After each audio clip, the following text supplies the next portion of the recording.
Class 10th के अंतर्गत विज्ञान का तीसरा अध्याय जिसका नाम है धातु एवं अधातु। इससे पहले वाले वीडियो में हम लोगों ने पढ़ा था कि धातुएं क्या होती हैं और धातुओं के भौतिक गुणधर्म क्या होते हैं। ये हम लोगों ने सारे टॉपिक इससे पहले वाली वीडियो में हम लोगों ने स्टडी कर लिया था। आज के वीडियो में हम पढ़ेंगे कि धातुओं के रासायनिक गुण क्या होते हैं, रासायनिक गुणधर्म क्या होते हैं। तो आज हम लोग हेडिंग पढ़ेंगे धातुओं के रासायनिक गुण।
तो आज का हमारा टॉपिक होगा स्टूडेंट्स हम लोगों का धातुओं के रासायनिक गुण अर्थात केमिकल प्रॉपर्टीज ऑफ मेटल्स। इसमें हम पढ़ेंगे कि धातुएं किस तरह रिएक्शन, किसके साथ कैसा रिएक्शन अर्थात अभिक्रिया करती हैं। तो इसमें पहले आप लोग नोट कर लेंगे कि धातुओं के रासायनिक गुण निम्नलिखित हैं।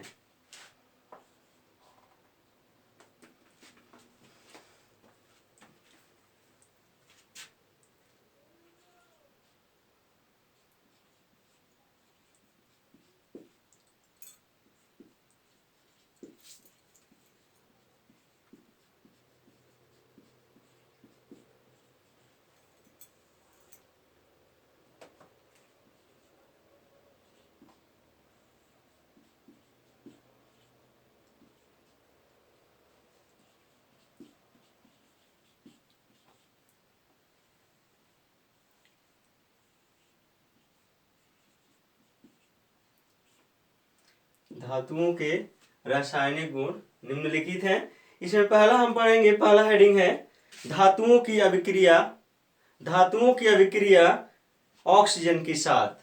तो आज के धातुओं के रासायनिक गुण में हम पहली हेडिंग पढ़ेंगे स्टूडेंट्स कि धातुओं की ऑक्सीजन के साथ अभिक्रिया।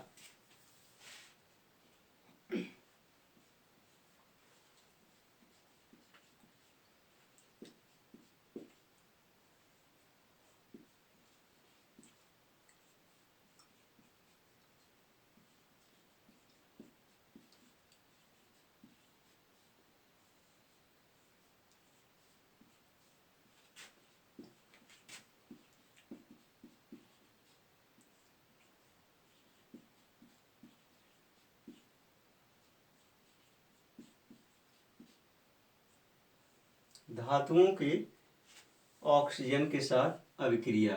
याद रखेंगे स्टूडेंट्स, जो धातुएं होती हैं, कुछ धातुएं होती हैं वो क्या करती है, ऑक्सीजन के साथ वायु में उनका दहन होता है और धातु का ऑक्साइड प्राप्त होता है। अर्थात ये जो धातुएं होती हैं वायु में उपस्थित ऑक्सीजन के साथ अभिक्रिया करके धातु का ऑक्साइड बनाती है, ऑक्साइड निर्मित करती हैं। तो इसमें आप लोग लिख लेंगे कि धातुओं का वायु के साथ दहन करने पर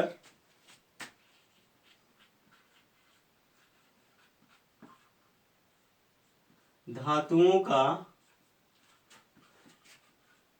वायु के साथ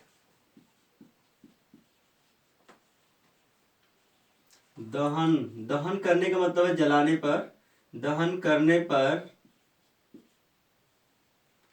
धातुओं का वायु के साथ दहन करने पर ये जो धातुएं होती है वायु में उपस्थित ऑक्सीजन से अभिक्रिया करके धातु का ऑक्साइड बनाती हैं। तो लिख लेंगे आगे, दहन करने पर ये वायु में उपस्थित ऑक्सीजन के साथ ये वायु में उपस्थित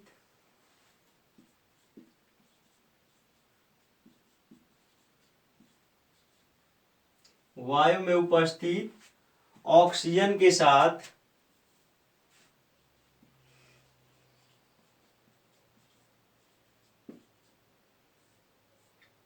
ऑक्सीजन, जिसको O2 से प्रदर्शित करते हैं, ऑक्सीजन के साथ अभिक्रिया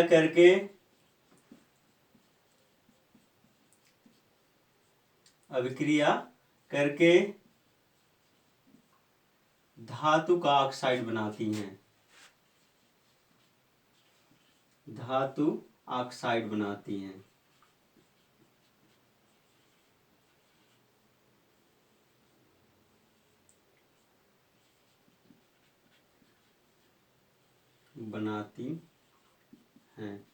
तो यहाँ आप लोगों ने देखा स्टूडेंट्स, धातुएं जो होती है इनका वायु में दहन किया जाता है, अर्थात वायु में जलाया जाता है।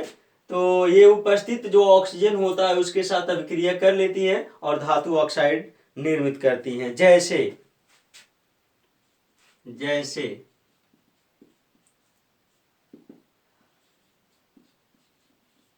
धातु, इसकी क्रिया किसके साथ होगी? ऑक्सीजन के साथ। धातु ऑक्सीजन के साथ इसकी अभिक्रिया हो रही है। क्या बन रहा है स्टूडेंट्स? बन रहा है इसमें धातु ऑक्साइड, धातु ऑक्साइड।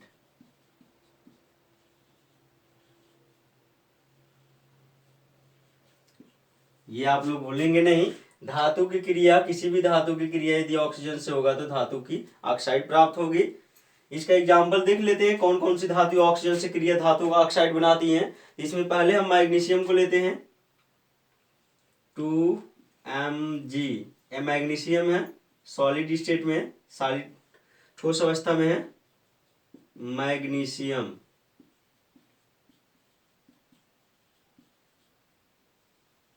मैग्नीशियम, इसकी क्रिया होगी ऑक्सीजन के साथ, ये गैस अवस्था में है,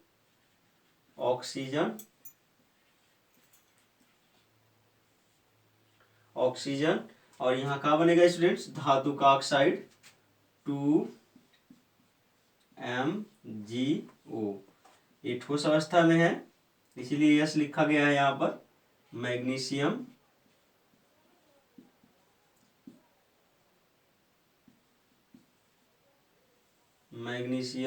ऑक्साइड, मैग्नीशियम ऑक्साइड यहाँ प्राप्त हो रहा है। तो आप लोगों ने देखा यहाँ पर कि मैग्नीशियम ऑक्सीजन से क्रिया करता है तो मैग्नीशियम ऑक्साइड प्राप्त होता है। इसी तरह जितनी भी धातुएं लगभग होती हैं ऑक्सीजन से क्रिया करके ऑक्साइड बनाती हैं। इसमें हम दूसरा रिएक्शन देख सकते हैं, किसका स्टूडेंट्स? तो एल्युमिनियम का। दूसरा एग्जाम्पल है एल्युमिनियम, 4Al। ये हो गया एल्युमिनियम, ये भी ठोस अवस्था में है, एल्युमिनियम।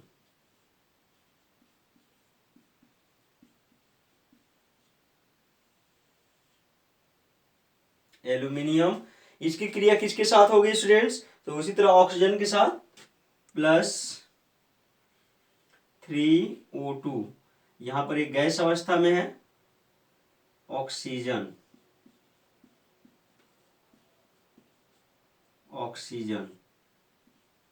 यहां आप लोगों ने देखा इसकी क्रिया ऑक्सीजन से हो रही है तो क्या प्राप्त होगा स्टूडेंट्स? यहां पर हम लोगों को प्राप्त होगा एल्युमिनियम ऑक्साइड। तो एल्युमिनियम ऑक्साइड प्राप्त होगा 2Al2O3। ये होता है एल्युमिनियम ऑक्साइड। तो एल्युमिनियम ऑक्साइड अर्थात एक एल्युमिनियम धातु है, उसका ऑक्साइड यहाँ पर प्राप्त हो रहा है स्टूडेंट्स। ये किस अवस्था में है? तो ठोस अवस्था में है। तो ये हो गया aluminium oxide, aluminium oxide, aluminium oxide यहाँ प्राप्त हो रहा है। तीसरा रिएक्शन देख लेते हैं इसका। तीसरा रिएक्शन है स्टूडेंट्स किसके साथ? तो यहाँ पर कॉपर के साथ देख लेते हैं।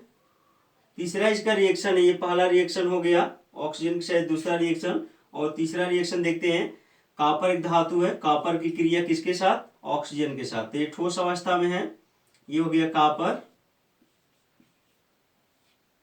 कॉपर हो गया स्टूडेंट्स, इसकी क्रिया किससे होगी, तो इसकी ऑक्सीजन से क्रिया होगी। यहाँ पर दो लिया गया है कॉपर के परमाणुओं को, इसकी क्रिया हो रही है ऑक्सीजन से, O2,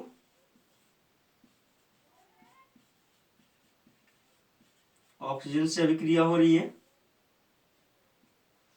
तो यहां पर आपको पता है क्या बनेगा, तो बनेगा कॉपर ऑक्साइड 2CuO। ये हमारा बना है स्टूडेंट, सॉलिड स्टेट में है कॉपर ऑक्साइड, ठोस अवस्था में ये भी कॉपर ऑक्साइड, यहाँ पर कॉपर ऑक्साइड प्राप्त हुआ। तो आप लोगों ने देखा है स्टूडेंट्स कि धातुओं के रासायनिक गुण में पहला हम लोग उसका गुण पढ़ रहे हैं धातुओं की ऑक्सीजन के साथ अभिक्रिया, जिसमें धातुएं ऑक्सीजन से क्रिया करके धातु का ऑक्साइड बनाती हैं, जिसमें हमने 3 एग्जांपल्स देखे, मैग्नीशियम का, एल्युमिनियम का और कॉपर का, जो धातु ऑक्साइड यहाँ बना रही हैं। अब हम दूसरा देखेंगे, धातुओं की जल के साथ अभिक्रिया। तो दूसरा होगा स्टूडेंट्स हेडिंग, धातुओं के रासायनिक गुण में धातुओं की किसके साथ अभिक्रिया, तो जल के साथ अभिक्रिया। तो इसको मिटा देते हैं।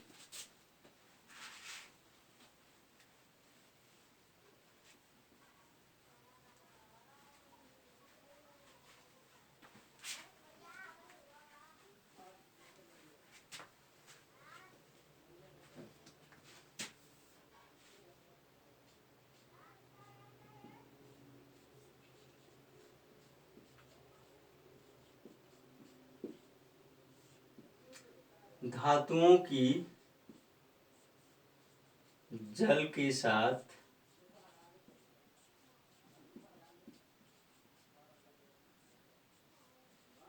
अभिक्रिया।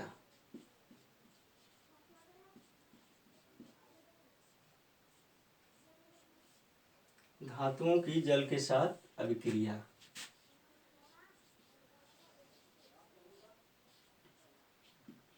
रिएक्शन ऑफ मेटल्स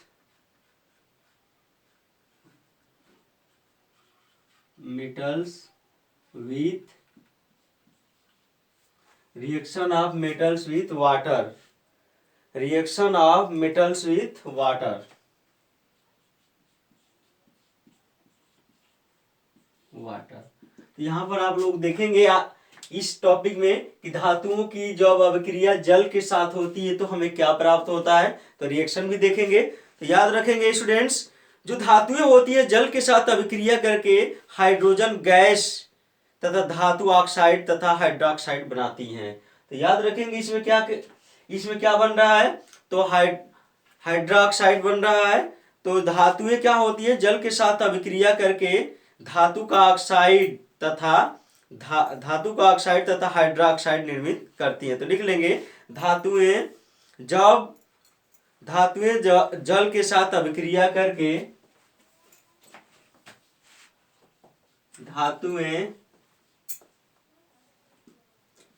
जल के साथ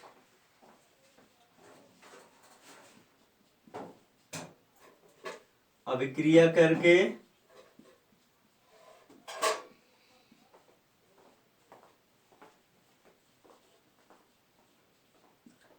धातुएं जल के साथ अभिक्रिया करके धातु ऑक्साइड तथा हाइड्रोजन गैस बनाती हैं। तो याद रखेंगे स्टूडेंट्स, धातुएं जल के साथ अभिक्रिया करके हाइड्रोजन गैस तथा हाइड्रोजन गैस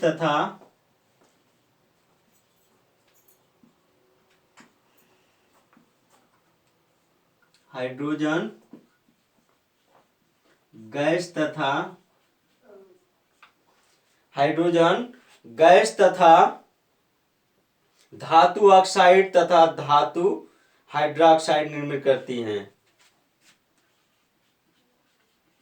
धातु ऑक्साइड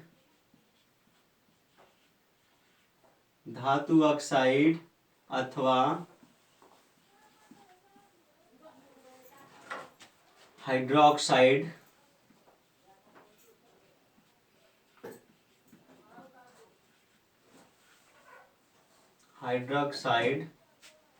निर्मित करती हैं, बनाती हैं, निर्मित करती हैं।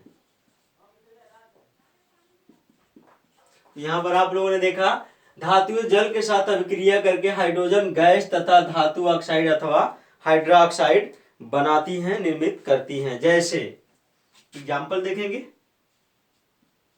एग्जाम्पल इसमें मुख्य होता है। आप लोग इसके उदाहरण भूलेंगे नहीं, ध्यानपूर्वक पढ़ेंगे और इसको याद भी रखेंगे। एग्जाम में यदि पूछा जाएगा तो रिएक्शन देना ना भूलेंगे। तो इसमें आप लोग लिखेंगे इसका जैसे में, जैसे कैल्शियम, यहाँ पर हम ले रहे हैं कैल्शियम, ये सॉलिड ठोस अवस्था में है।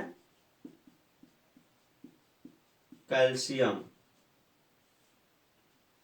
इसकी क्रिया किससे होगी स्टूडेंट्स?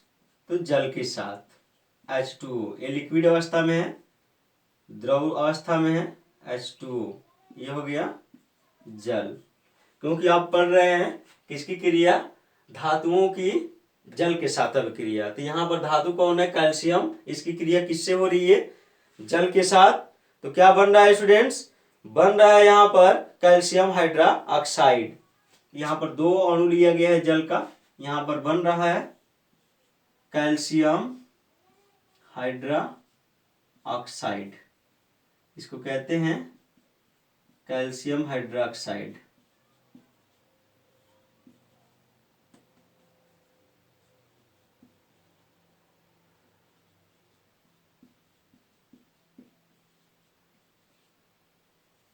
Calcium hydroxide. और यहाँ क्या बनेगा स्टूडेंट्स? आपको पता है कि इसमें हाइड्रोजन गैस भी बनेगी। तो यहाँ पर ये जो प्राप्त हुआ एक्वस रूप में है, अर्थात गाढ़ा घोल है। एक्वस रूप को गाढ़ा घोल कहते हैं दोनों का। और यहाँ पर हाइड्रोजन गैस क्या हो रही है? बाहर हो रही है, रिएक्शन से बाहर होती है तो हम ऐसे दिखाते हैं। यहाँ पर हाइड्रोजन गैस बन रही है, हाइड्रोजन गैस निकलती है। तो याद रखेंगे, रिएक्शन ना भूलेंगे। यहाँ पर कैल्शियम हाइड्रोक्साइड बना और हाइड्रोजन गैस क्या हुई? बाहर हुई। दूसरा रिएक्शन देख लेते हैं, किसके साथ? आयरन के साथ। तो आयरन मतलब लोहा के साथ किसकी अभिक्रिया? जल की। तो आयरन की अभिक्रिया जब जल के साथ होता है तो उसका भी क्या बनता है? उसका भी बनता है स्टूडेंट्स धातु का ऑक्साइड बनता है। तो कैसे बनता है वो भी देख लेते हैं। 3Fe, ये ठोस अवस्था में है आयरन। इसकी क्रिया किससे होगी? इसकी क्रिया होगी जल के साथ। जल किस अवस्था में होगा? भाप अवस्था में होगा, याद रखेंगे, भाप रूप में होगा। तो 3H2O, यहाँ जो जल है, जल लिया गया स्टूडेंट्स किस रूप में है? भाप रूप में है, याद रखेंगे। जलवाष्प लिया गया है। जब इसकी क्रिया होती है, ये लिक्विड है, याद रखेंगे, ये लिक्विड अवस्था में है, लेकिन यहाँ पर लिक्विड अवस्था नहीं है, गैस अवस्था है। क्योंकि भाप किस रूप में होता है? गैस रूप में होता है। तो यहाँ पर क्या बनेगा? यहाँ पर बनेगा इसका ऑक्साइड बनेगा धातु का। तो आयरन का ऑक्साइड बनेगा Fe3O4। ये हो गया स्टूडेंट्स धातु का मतलब आयरन का ऑक्साइड। और क्या बनता है इसमें? इसमें हाइड्रोजन गैस रिलीज होती है 4H2। ये एक्वस फॉर्म में है और यहाँ पर गैस फॉर्म में है। ये हो गया आयरन का ऑक्साइड अर्थात आयरन ऑक्साइड लिख सकते हैं।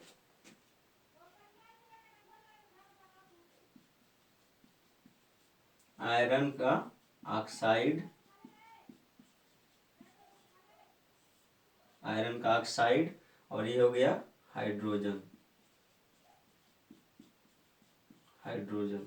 तो यहाँ पर आप लोगों ने देखा स्टूडेंट्स कि आयरन भी यहाँ जल के साथ अर्थात भाप जलवाष्प के साथ अभिक्रिया कर रहा है, तो आयरन ऑक्साइड। और यहाँ पर हाइड्रोजन कहते हैं। यही जंग लगने का सूत्र भी है, जो जंग लग जाता है तो भाप के साथ उसका अभिक्रिया होता है ठंडा जल होता है तो अभिक्रिया करके उस पर जंग लग जाता है, उसी का ये सूत्र है Fe3O4, उसी को आयरन ऑक्साइड कहते हैं। अगला हम देखेंगे इसका रिएक्शन स्टूडेंट्स जो है किसके साथ अभिक्रिया, तो एल्युमिनियम के साथ। तो यहाँ पर एल्युमिनियम के दो अणु हैं, एल्युमिनियम 2Al, दो परमाणु लिया गया, सॉरी, ये हो गया एल्युमिनियम, एल्यूमिनियम, एल्युमिनियम हो गया, किस अवस्था में है, सॉलिड अवस्था में। इसकी क्रिया किससे होगी, ये भी जल वाष्प के साथ होगी, H2O। ये गैस रूप में है स्टूडेंट्स, अर्थात यह जल क्या है, भाप है, भाप रूप में, वाष्प रूप में है, याद रखेंगे। तो इसकी क्रिया किससे हो रही है, जल के साथ हो रही है। तो कितने यहाँ पर जल के अणु लिए गए हैं, 3।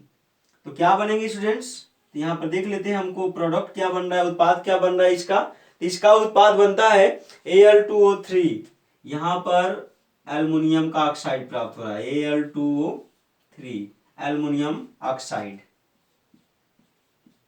एल्युमिनियम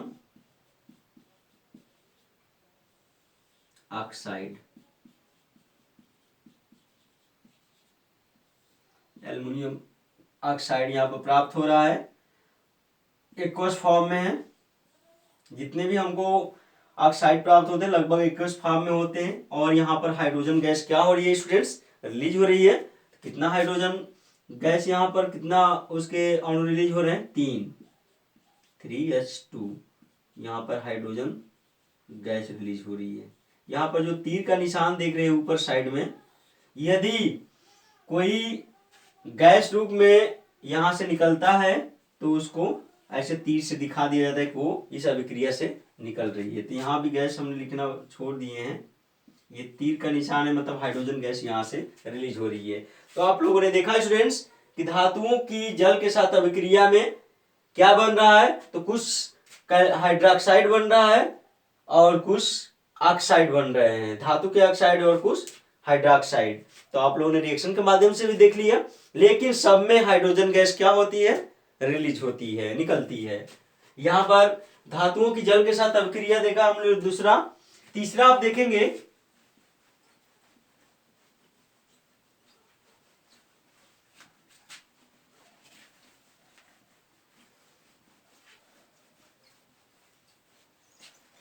धातु की अभिक्रिया में, तीसरा हमारा पॉइंट्स होगा स्टूडेंट्स, धातुओं की हाइड्रोजन के साथ अभिक्रिया।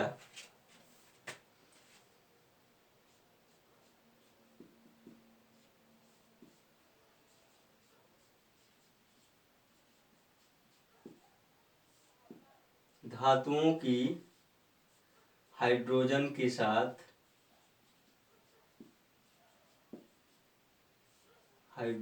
साथ अभिक्रिया।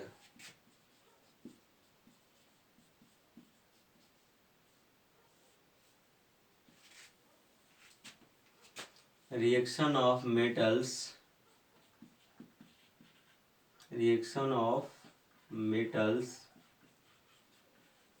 With hydrogen.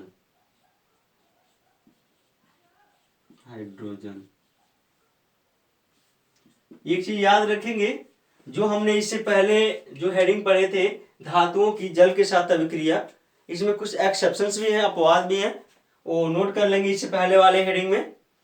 जो जल के साथ धातुओं की अभिक्रिया होती है, तो कुछ धातुएं जो होती है जल के साथ अभिक्रिया नहीं दर्शाती हैं, अर्थात उसकी अपवाद होती है, जल के साथ कोई उनकी अभिक्रिया नहीं होती। जैसे प्लेटिनम हो गया, गोल्ड हो गया, ये सब धातुएं जल के साथ कोई अभिक्रिया नहीं करती हैं। प्लेटिनम और गोल्ड, सोना जिसको कहते हैं, और मरकरी, ये तीनों धातुएं लगभग जल के साथ अभिक्रिया नहीं करती हैं। आप लोग इसे पिछले वाले हेडिंग में नोट कर लेंगे। अब पढ़ेंगे धातुओं की हाइड्रोजन के साथ अभिक्रिया। इसमें क्या होता है स्टूडेंट्स कि कुछ धातुएं जैसे सोडियम, पोटेशियम, कैल्शियम आदि हाइड्रोजन से संयोग करके धात्विक लवण के समान ठोस यौगिक अर्थात हाइड्राइड का निर्माण करती हैं। तो लिख लेंगे आप, कुछ धातुएं जैसे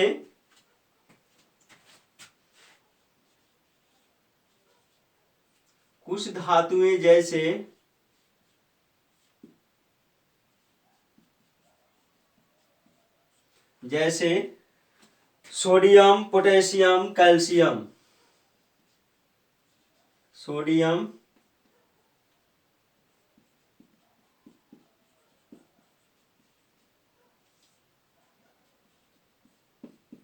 कैल्शियम,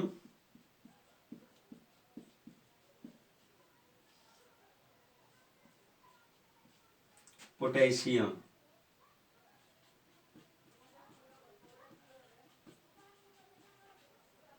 पोटेशियम जिसको के से प्रदर्शित करते हैं। कुछ धातुएं जैसे सोडियम, कैल्शियम, पोटेशियम आदि हाइड्रोजन से संयोग करके आदि हाइड्रोजन से संयोग करके मतलब अभिक्रिया करके संयोग करके क्या बनाती है स्टूडेंट्स? संयोग करके धात्विक लवण के समान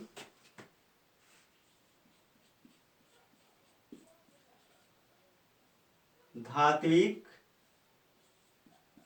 लवण के समान धात्विक लवण के समान ठोस यौगिक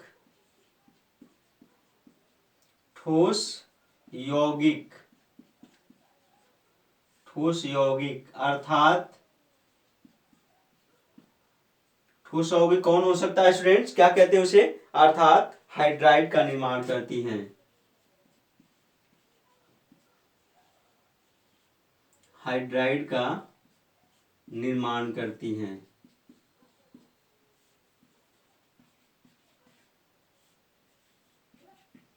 हाइड्राइड का निर्माण करती हैं। तो आप लोगों ने देखा कि कुछ धातुएं जैसे सोडियम, कैल्शियम, पोटेशियम हाइड्रोजन से संयोग करके धात्विक लवण के समान धातु के लवण के समान ठोस यौगिक अर्थात हाइड्राइड का निर्माण करती हैं।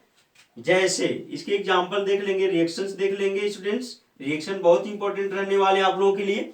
रिएक्शन इसके जैसे सोडियम का ही दिया हुआ है। सोडियम,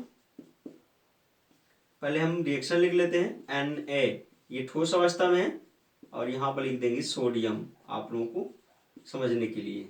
सोडियम हो गया। इसकी क्रिया किससे होगी स्टूडेंट्स? तो यहाँ पर हम पढ़ रहे हैं हाइड्रोजन के साथ। तो हाइड्रोजन के साथ इसकी अभिक्रिया दर्शा लेंगे H2। यहाँ एक गैस अवस्था में है, हो गया हाइड्रोजन। हाइड्रोजन हो गया।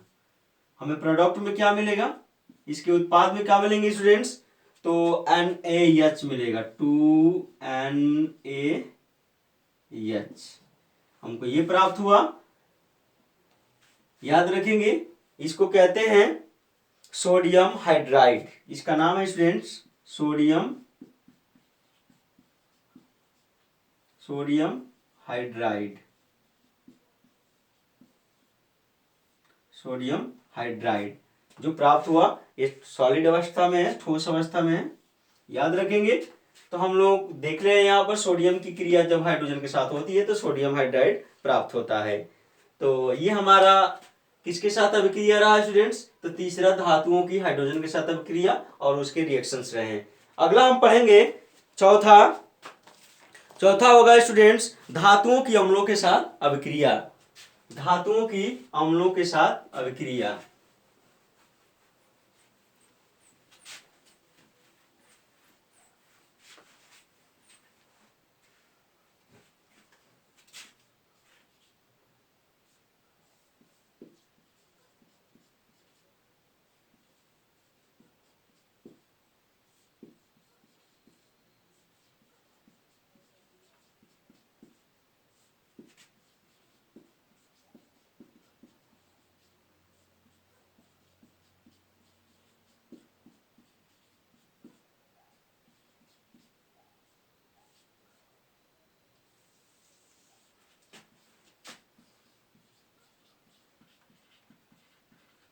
Reaction of metals with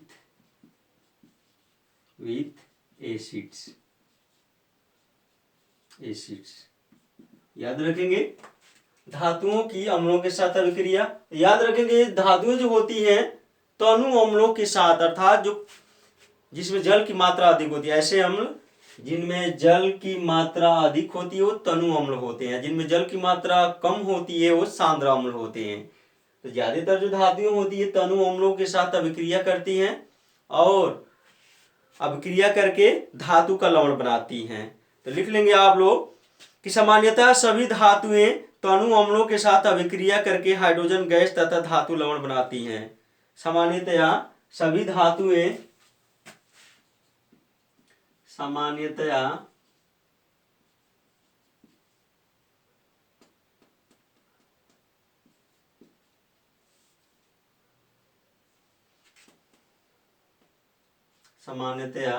सभी धातुएं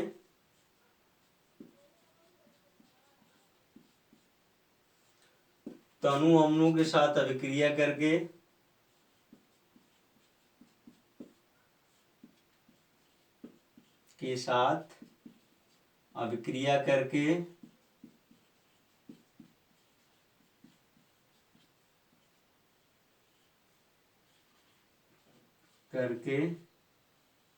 क्या बनाती है स्टूडेंट्स? धातु लवण बनाती हैं और हाइड्रोजन गैस उत्पन्न करती हैं। धातु लवण तथा हाइड्रोजन गैस बनाती हैं।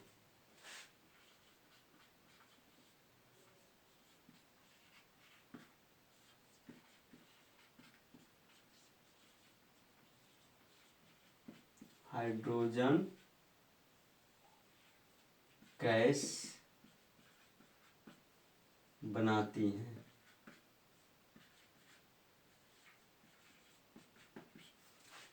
देख रहे हैं स्टूडेंट्स? तो यहाँ पर हाइड्रोजन गैस का निर्माण कर रही हैं। तो सामान्यतया सभी धातुएं तनु अम्लों के साथ अभिक्रिया करके धातु लवण तथा हाइड्रोजन गैस बनाती हैं। अब इसका रिएक्शन देख लेंगे। जैसे धातु, यहाँ पर हम दे देते हैं रिएक्शंस। जैसे धातु, इसकी क्रिया किससे हो गई? तनु अम्ल के साथ। तनु अम्ल रिएक्शन एकदम आप लोग नहीं भूलेंगे, एग्जाम में भी यदि पूछा जाए तो रिएक्शन ज्यादा पूछा जाता है। धातु की क्रिया तनु अम्ल से हो रही है, यहाँ पर धातु लवण बन रहा है, धातु का लवण या धातु लवण लिख सकते हैं। और क्या यहाँ से रिलीज हो रही है? Hydrogen gas. हाइड्रोजन गैस यहाँ से बाहर हो रही है, हाइड्रोजन गैस। आप लोगों ने देखा है स्टूडेंट्स कि धातु की क्रिया तनु अम्ल से हो रही है, धातु लवण और हाइड्रोजन गैस यहाँ पर रिलीज हो रही है। कुछ रिएक्शन देख लेते हैं। सोडियम की 2Na, ये सोडियम हो गया, ठोस अवस्था में है सोडियम। इसकी क्रिया किससे हो रही है स्टूडेंट्स? तो सल्फ्यूरिक अम्ल से हो रही है, H2SO4। इसको कहते हैं सल्फ्यूरिक अम्ल। सल्फ्यूरिक अम्ल, सल्फ्यूरिक अम्ल एक ही अवस्था में, एक अवस्था में है। क्या प्राप्त हो रहा है स्टूडेंट्स? जब सोडियम की क्रिया किससे हो रही है? सल्फ्यूरिक अम्ल से हो रही है, तो हमें प्राप्त हो रहा है सोडियम का लवण। सोडियम का लवण प्राप्त होगा Na2SO4, ये सोडियम का लवण है, सोडियम सल्फेट, जिसका नाम है सोडियम सल्फेट। किस फॉर्म में है? एक्वस फॉर्म में यहाँ पर। ठीक है स्टूडेंट, सोडियम सल्फेट। और यहाँ पर हाइड्रोजन गैस क्या होगी? यहाँ से रिलीज होगी। तो यहाँ पर हाइड्रोजन गैस रिलीज हो रही है, हाइड्रोजन गैस यहाँ से रिलीज हो रही है। तो आप लोगों ने देखा है स्टूडेंट्स कि जो सोडियम धातु है इसकी क्रिया सल्फ्यूरिक अम्ल से हो रहा है, तो सोडियम का सल्फेट और हाइड्रोजन गैस बन रहा है। दूसरा रिएक्शन देखेंगे एल्युमिनियम का। दूसरा रिएक्शन है 2Al, यहाँ पर ये भी ठोस अवस्था में है, एल्युमिनियम है,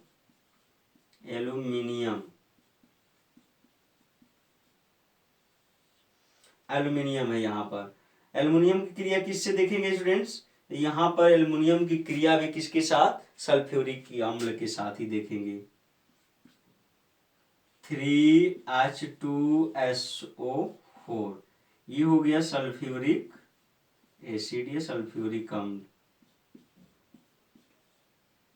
सल्फ्यूरिक अम्ल एक्वस फॉर्म में है, आपको पता है। तो यहाँ पर आप लोगों ने देखा है स्टूडेंट्स, एल्युमिनियम की रासायनिक अभिक्रिया किसके साथ हो रही है? सल्फ्यूरिक अम्ल के साथ हो रही है। तो क्या प्राप्त होगा? एल्युमिनियम का सल्फेट Al2SO4, Al2SO4 का होल थ्राइस, Al2SO4 का होल थ्राइस, 3H2 यहाँ से बाहर हो रही है। एक्वस में मिला है हमें, एक्वस फॉर्म है। यहाँ पर 3H2O, 3H2 यहाँ गैस के रूप में हाइड्रोजन क्या हो रही है? बाहर हो रही है। तो एल्युमिनियम का सल्फेट है, एल्युमिनियम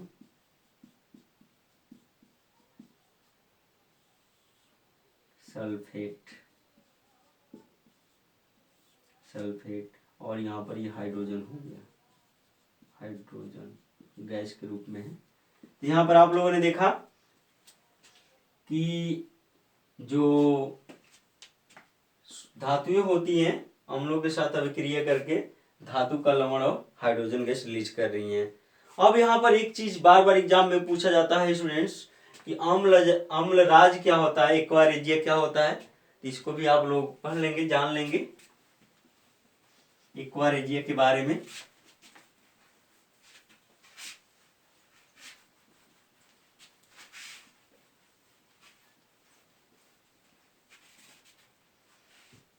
तो हमारा अब टॉपिक होगा स्टूडेंट्स एक्वारेजिया, या उसको कहते हैं अम्लराज,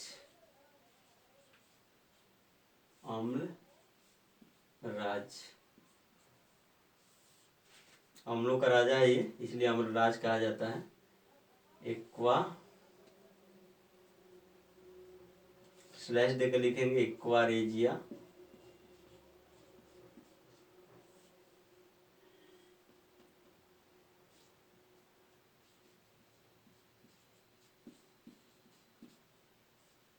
एक्वारेजिया, इसकी अंग्रेजी लिख लेंगे।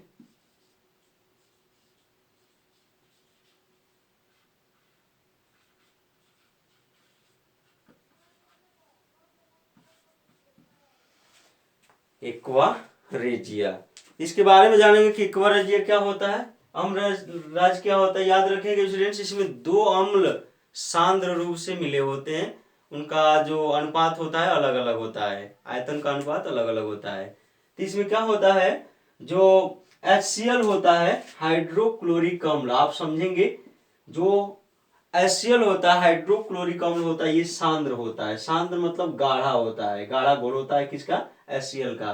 प्लस नाइट्रिक अम्ल HNO3 का भी क्या होता है? सांद्र विलयन होता है, गाढ़ा घोल होता है। तो दोनों का गाढ़ा घोल होता है, लेकिन परसेंटेज क्या होता है? तो उस घोल में ये 3% होता है और ये 1% होता है। मतलब सांद्र HCl का 3% तथा सांद्र अमोनियम, सांद्र नाइट्रिक अम्ल का 1% जब घोल मिलाया जाता है तो बना विलयन क्या कहलाता है? बना विलयन कहलाता है एक्वारेजिया या अम्लराज कहलाता है। फिर से समझेंगे कि सांद्र HCl का 3% तथा सांद्र नाइट्रिक अम्ल का 1% विलयन एक्वारेजिया कहलाता है, जिसमें जो धातुएं होती हैं क्या हो जाती हैं? संक्षारित हो जाती हैं। ये संक्षारित मतलब उसको गलाने की क्षमता रखता है। तो लिख लेंगे आप लोग इसमें भी कि सांद्र HCl तथा सांद्र HNO3, सांद्र हाइड्रोक्लोरिक अम्ल,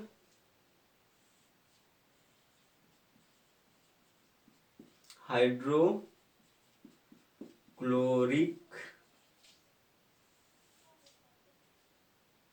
अम्ल, जिसको हम लोग HCl कहते हैं, HCl, सांद्र हाइड्रोक्लोरिक अम्ल तथा सांद्र नाइट्रिक अम्ल,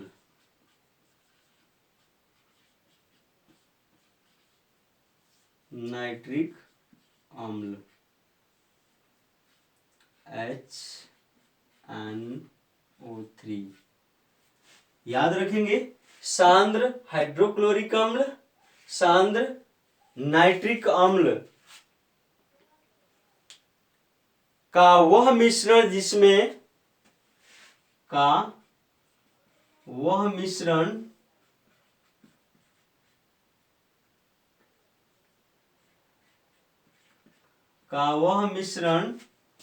जिसमें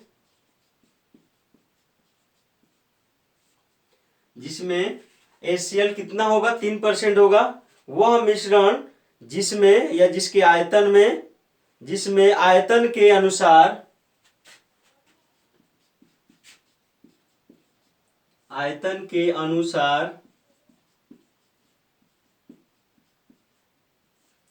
जिसमें आयतन के अनुसार तीन भाग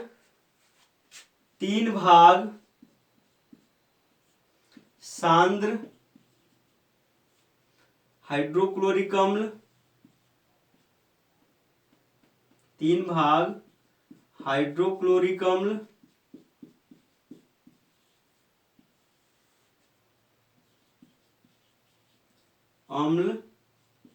HCl तथा एक भाग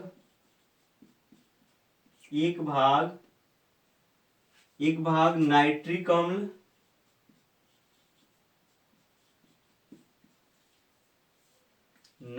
अम्ल कोष्ठ में लिखेंगे HNO3,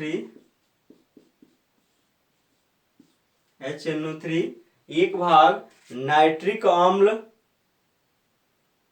होता है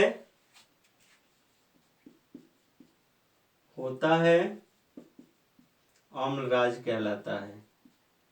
अम्लराज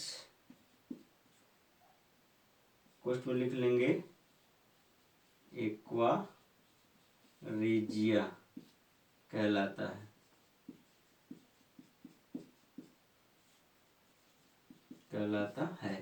यहाँ पर आप लोगों ने देखा एक्वा रेजिया क्या है, तो सांद्र HCl का 3 भाग आयतन के अनुसार तथा सांद्र किसका, नाइट्रिक अम्ल का 1 भाग जब आपस में मिलाया जाता है स्टूडेंट्स, तो एक्वा रेजिया का निर्माण होता है। एक्वा रेजिया के बारे में जान लेंगे, एक्वा रेजिया क्या करता क्या है, तो नोट करके लिख सकते हैं। जो एक्वा रेजिया होता है वो जो महंगी धातु होती हैं उनको गलाने की क्षमता रखता है। तो लिख लेंगे एक्वा रेजिया कुछ धातुएं, एक्वा रेजिया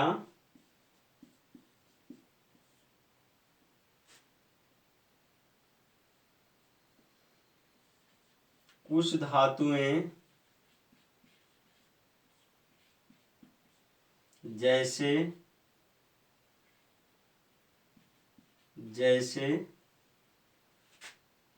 सोना, जिसको AU के नाम से जानते हैं, सोना व प्लेटिनम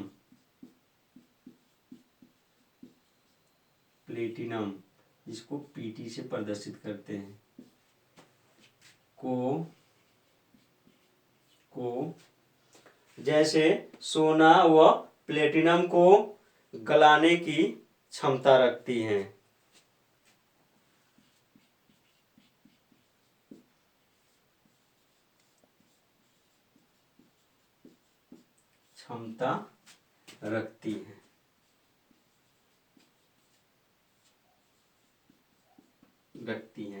यहाँ पर आप लोगों ने देखा स्टूडेंट्स, एक्वा रेजिया क्या करता है, तो कुछ धातुएं जैसे सोना, ये सबसे मजबूत धातुएं होती है सोना और प्लेटिनम, जिस पर जल का कोई असर नहीं पड़ता, जल के साथ इसका रिएक्शन नहीं होता, लेकिन यह जो होता है अम्लराज इसको गलाने की क्षमता रखता है। याद रखेंगे, ये रहा अम्लराज अर्थात एक्वा रेजिया के बारे में। अब पढ़ेंगे 5वां हेडिंग, धातुओं की क्लोरीन के साथ अभिक्रिया। ये चौथा के बाद हम पांचवा पढ़ेंगे धातुओं की क्लोरीन के साथ अभिक्रिया।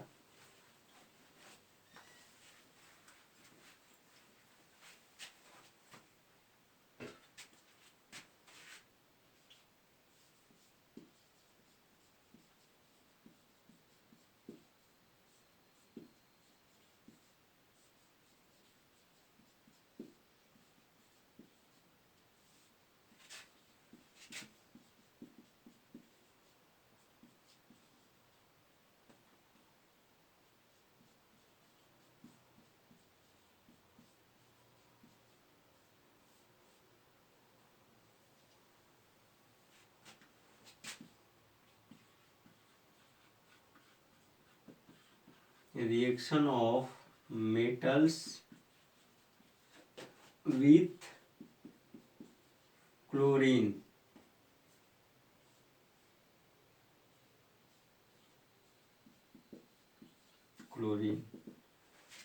Reaction of metals with chlorine. तो धातुएं जो होती है क्लोरीन के साथ अभिक्रिया करती हैं तो क्या बनाती हैं, लिख लेंगे। धातुएं क्लोरीन से अभिक्रिया करके आयनिक क्लोराइड निर्मित करती हैं, तो इसमें नोट कर लेंगे, धातुएं क्लोरीन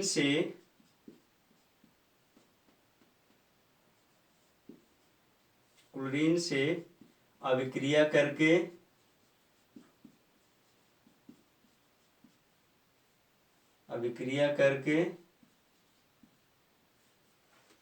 धातुएं क्लोरीन के साथ अभिक्रिया करके आयनिक क्लोराइड बनाती हैं, आयनिक क्लोराइड निर्मित करती हैं या बनाती हैं,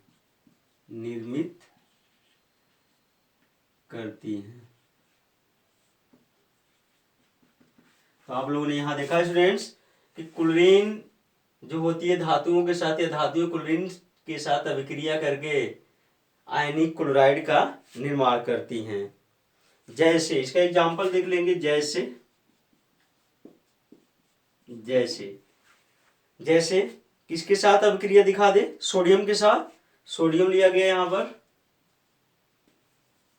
2Na, ये सॉलिड ठोस अवस्था में है, ये हो गया सोडियम। इसकी क्रिया किसके साथ हो रही है स्टूडेंट्स, तो क्लोरीन के साथ हो रही है। ये क्लोरीन है, क्लोरीन के साथ हो रही है, तो क्लोरीन आपको बताया कि यहां पर गैस अवस्था में है क्लोरीन, तो बनेगा क्या, बनेगा सोडियम का लवण 2NaCl, सोडियम क्लोराइड बनेगा, जो कि एक्वस फॉर्म में है, एक्वस फॉर्म में यहाँ पर है, याद रखेंगे, या यहाँ पर दिया है ठोस फॉर्म में, सॉलिड अवस्था में दिया हुआ है, सॉलिड अवस्था में ये हो गया सोडियम क्लोराइड। साधारण नमक का सूत्र है सोडियम क्लोराइड,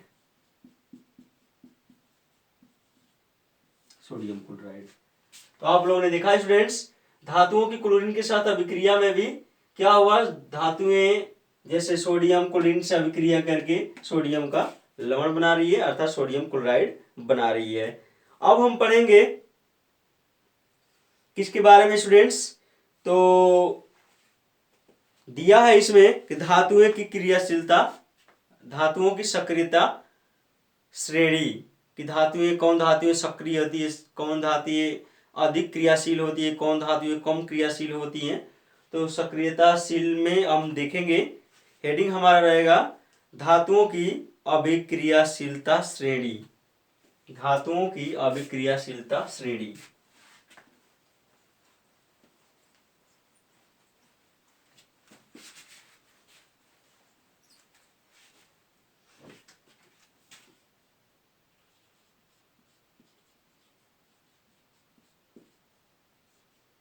धातुओं की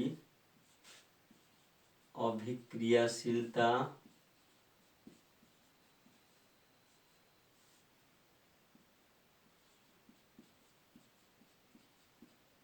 अभिक्रियाशीलता श्रेणी। मतलब इसमें हम पढ़ेंगे कि कौन ऐसी धातुएं होती हैं जो ज्यादा रिएक्टिव होती हैं, सक्रिय होती हैं, कौन धातुएं कम सक्रिय होती हैं। तो इसमें हम लोग स्टडी करेंगे। इसका इंग्लिश लिख लेंगे, रिएक्टिविटी सीरीज ऑफ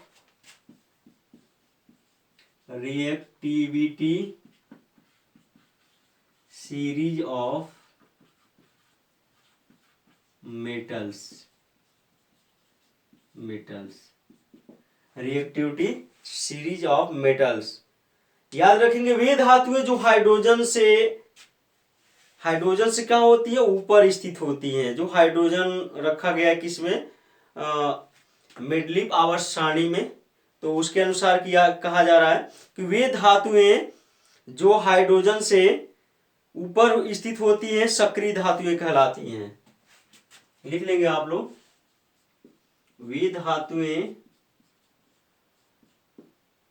जो हाइड्रोजन से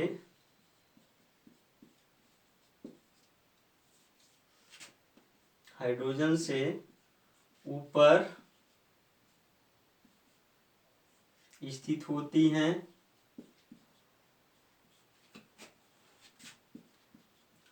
हैं वे धातुएं जो हाइड्रोजन से ऊपर स्थित होती हैं सक्रिय धातुएं कहलाती हैं। सक्रिय धातुएं कहलाती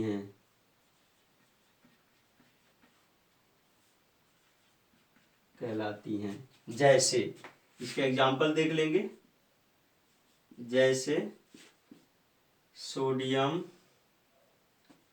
हिंदी में लिख दे रहे हैं, सोडियम जिसको Na से प्रदर्शित करते हैं, पोटेशियम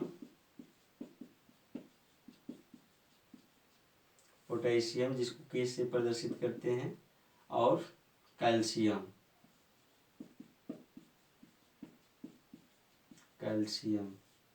इसको Ca से प्रदर्शित करते हैं, और भी हैं ETC। तो ये जो धातुएं जो देख रहे हैं स्टूडेंट्स, हाइड्रोजन से क्रियाशीलता में क्या होती हैं, ऊपर स्थित होती हैं, उन्हें क्या कहते हैं, सक्रिय धातुएं कहते हैं। अब वे धातुएं जो हाइड्रोजन से नीचे स्थित होती हैं, लिख लेंगे, वे धातुएं जो सक्रियता श्रेणी में हाइड्रोजन से नीचे स्थित होती हैं, वे धातुएं जो हाइड्रोजन से नीचे स्थित होती हैं, हाइड्रोजन से नीचे स्थित होती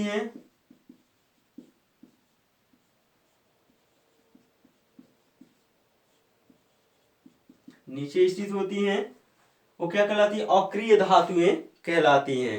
अक्रिय धातुएं कहलाती हैं। अक्रिय धातुएं कहलाती हैं।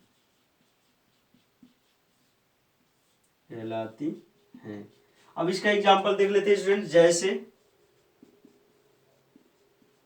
जैसे गोल्ड हो गया। जैसे कौन कौन अक्रिय धातुओं में आएंगी, जैसे सोना, प्लेटिनम। ठीक है स्टूडेंट्स, तो इसके एग्जांपल लिख लेंगे। जैसे हो गया कौन कौन अक्रिय धातुओं में आएंगी, तो कॉपर हो गया, मरकरी हो गया, गोल्ड हो गया, कॉपर,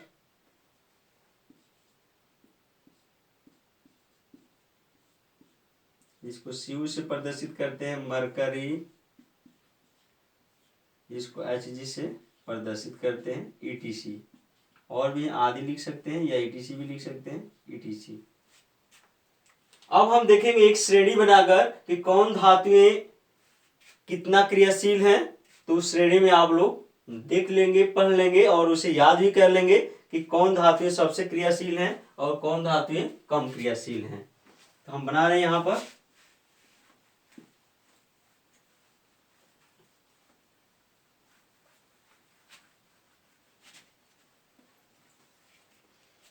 तो सबसे पहले आता है नाम कैल्शियम का।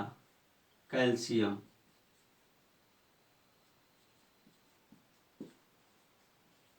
कैल्शियम यहां पर सूत्र भी लिख लेंगे Ca।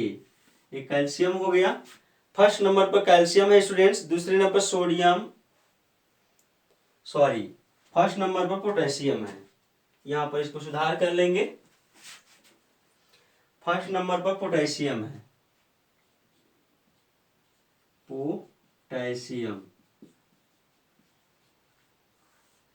जिसको के से प्रदर्शित करते हैं, पोटेशियम हो गया। दूसरे नंबर पर है सोडियम, सोडियम जिसको Na से प्रदर्शित करते हैं। तीसरे नंबर पर है कैल्शियम,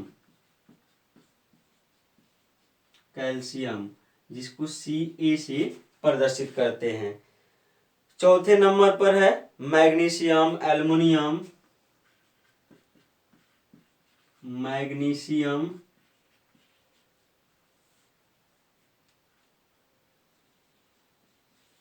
मैग्नीशियम उसके बाद है एल्युमिनियम, जिंक, एल्युमिनियम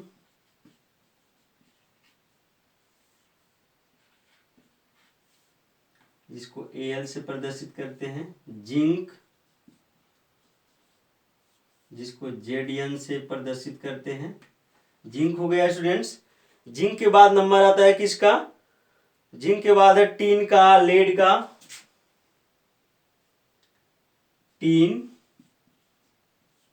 जिसको Sn से प्रदर्शित करते हैं, और उसके बाद लेड है जिसको Pb से प्रदर्शित करते हैं। ये धातुएं हैं, ये क्रियाशीलता है। जैसे जैसे नीचे आ रहे हैं वैसे वैसे इनकी अभिक्रियाशीलता घटती है, जैसे जैसे ऊपर जाते हैं इनकी अभिक्रियाशीलता बढ़ती है। पूछा जाए कि सबसे क्रियाशील धातु पोटेशियम, सबसे इसमें कम क्रियाशील धातु लेड है। और भी हाइड्रोजन का नंबर आता है। अगला नंबर है हाइड्रोजन। यहां पर आता है स्टूडेंट्स हाइड्रोजन का नंबर। हाइड्रोजन हो गया जिसको H से प्रदर्शित करते हैं। अब हाइड्रोजन से जो ऊपर है वो सक्रिय धातुएं, क्रियाशील धातुएं हैं। हाइड्रोजन से जो नीचे हैं कम क्रियाशील धातुएं कौन कौन आएंगी? कॉपर, इसमें आएगा स्टूडेंट्स कॉपर जिसको Cu से प्रदर्शित करते हैं, कॉपर हो गया। उसके बाद कॉपर के बाद है आपका मरकरी, मरकरी जिसको Hg से प्रदर्शित करते हैं। अगला है मरकरी के बाद Ag, सिल्वर जिसको कहते हैं, सिल्वर चांदी Ag। और यहां पर गोल्ड जिसको हम लोग सोना कहते हैं, सोना जिसको Au से प्रदर्शित करते हैं। तो यहां पर आप लोगों ने देखा कुछ धातुओं के नाम जिनकी अभिक्रियाशीलता यहां पर दर्शाई गई है। इसमें सबसे क्रियाशील धातु, अधिक क्रियाशील धातु इधर है, अधिक क्रियाशील धातु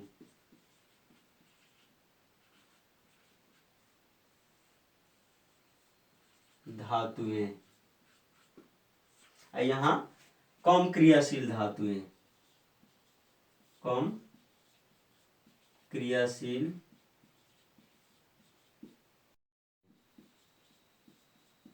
कम क्रियाशील धातुएं। ठीक है स्टूडेंट्स, जैसे जैसे नीचे हम बढ़ते हैं धातुओं की सक्रियता श्रेणी घटती है। जैसे जैसे हम ऊपर से नीचे आते हैं धातुओं की सक्रियता श्रेणी क्या होती है? घटती है। तो लिख सकते हैं आप लोग रासायनिक रासायनिक क्रियाशीलता में कमी, रासायनिक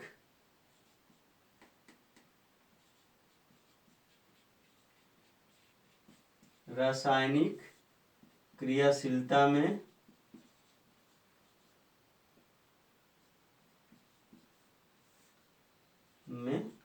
कमी। ये जो हमने लाइनिंग खींचा है इसको प्रदर्शित कर रहा है रासायनिक क्रियाशीलता में कमी को। जैसे जैसे नीचे आ रहे हैं कमी हो रहा है इसके क्रियाशीलता में। यहाँ पर उत्कृष्ट धातुएं कौन कौन होती हैं?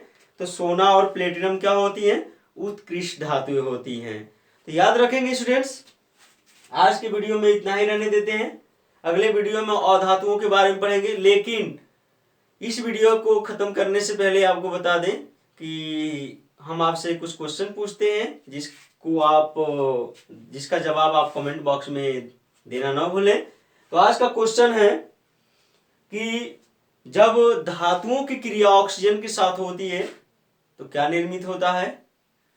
दूसरा क्वेश्चन है कि जब धातुओं की क्रिया अम्लों के साथ होती है तो क्या प्राप्त होता है।